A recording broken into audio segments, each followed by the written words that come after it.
There is a quaint notion commonly believed that Switzerland was a neutral nation during World War II. This is technically correct. In a previous video, I discussed how Allied and German aircraft that strayed into Swiss airspace during the war were treated, and the internment of Allied aircrews or escaped prisoners of war who reached Switzerland. Also, I mentioned the US bombing of Switzerland, which may or may not have been accidental, perhaps designed to warn the Swiss over their relationships with Nazi Germany. Switzerland certainly profited from the war, its famous banks receiving billions of dollars in today's prices in gold, cash, and other forms of wealth from Himmler's SS state, much of it derived from slave and forced labor and the extermination of the Jews. Some of that wealth remains in Swiss bank vaults to this day. But we can generally state that apart from enriching itself, Switzerland behaved correctly during the war, treading a delicate line between the Allies and the Axis, carefully preserving its independence and its reputation. Or can we? Incredibly, and I can't emphasize this word strongly enough, the Swiss provided material support to Nazi Germany in the prosecution of Hitler's war on the Eastern Front, sending uniformed personnel to serve alongside German forces in an operation that remains almost unknown today. Switzerland has a German-speaking majority, and it's unsurprising that among them were some who supported Nazism both before and during World War II. In July 1941, 1 month into the German invasion of the Soviet Union, Dr. Alfred Zander, a former leader of the right-wing National Movement of Switzerland, or NBS, a Nazi group that consisted of several such organizations, made a formal offer to the German government of Swiss volunteer medical units to help the German army. The Swiss federal government did not support such a plan, as it naturally violated the principle of Swiss neutrality. But Colonel Eugen Bercher, a pro-German Swiss Army doctor and politician, an anti-communist, pushed the proposal through, it being sanctioned by an official committee. This led to the initial creation of the first Swiss medical mission that left for the Eastern Front on the 15th of October 1941. Based in Smolensk, this Soviet city was the center of the German army's medical efforts in that region of the Eastern Front, with 12 hospitals established in the city. The Swiss unit consisted of 37 doctors and 30 nurses, wearing Swiss Army uniforms without insignia, labeled as a purely humanitarian mission. The Swiss Army was also involved because it saw an opportunity to test new medical procedures it was developing in the field under combat conditions, and a new blood transfusion station was created in Smolensk by the Swiss. It is interesting to note that many of the Swiss doctors involved in the operation witnessed firsthand the mistreatment and murder of Soviet Jews and partisans, writing about it in their private diaries.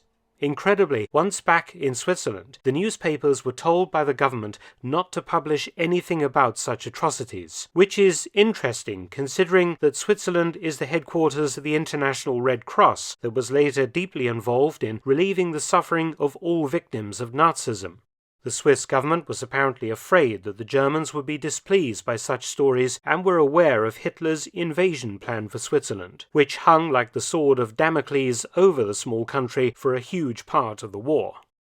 After the return of the first mission, a second mission consisting of 80 Swiss military doctors, nurses, drivers, and so on was sent to the Eastern Front on the 8th of January 1942. All of these units using Swiss Army vehicles, which were camouflaged. The second Swiss medical unit remained on the Eastern Front for 3.5 months, in what the Germans called the General Government, or occupied and dismembered Poland.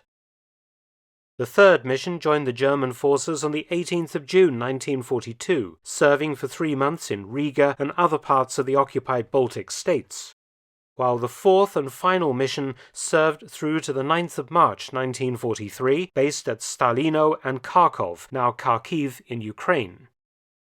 The problem was the fact that more and more Swiss medical personnel had witnessed the cruelties meted out to the local populations of the regions they had served in, and the mistreatment of Soviet prisoners of war, and many refused to keep silent on returning home.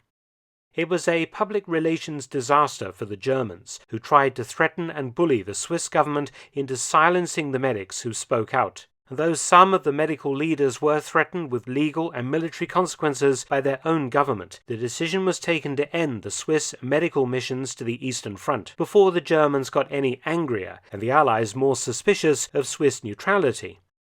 Another reason that led to the end of the missions was the fact that so many Swiss Army doctors and surgeons were serving on the Eastern Front that there was a shortage of medics in the internment and refugee camps set up in Switzerland that needed to be immediately addressed.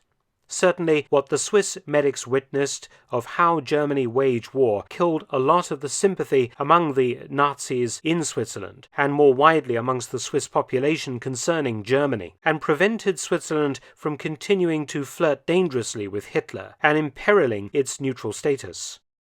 Hardly any wonder that for decades after the war, this story wasn't spoken of or highlighted, and even today, the humanitarian aspects are often parroted over the obvious Nazi bias exhibited by those who created and dispatched these medical missions to the Eastern Front. After all, the Swiss never offered the same facilities to the hard-pressed Soviet Union, rather undermining its claim to be an even-handed, neutral player in World War II. And also, we must remember, these Swiss medical units were patching up German soldiers to return them to the fight against the Soviets. Many thanks for watching, please subscribe and share, and also visit my audiobook channel, War Stories with Mark Felton. You can also help to support both of my channels at PayPal and Patreon, details in the description box below.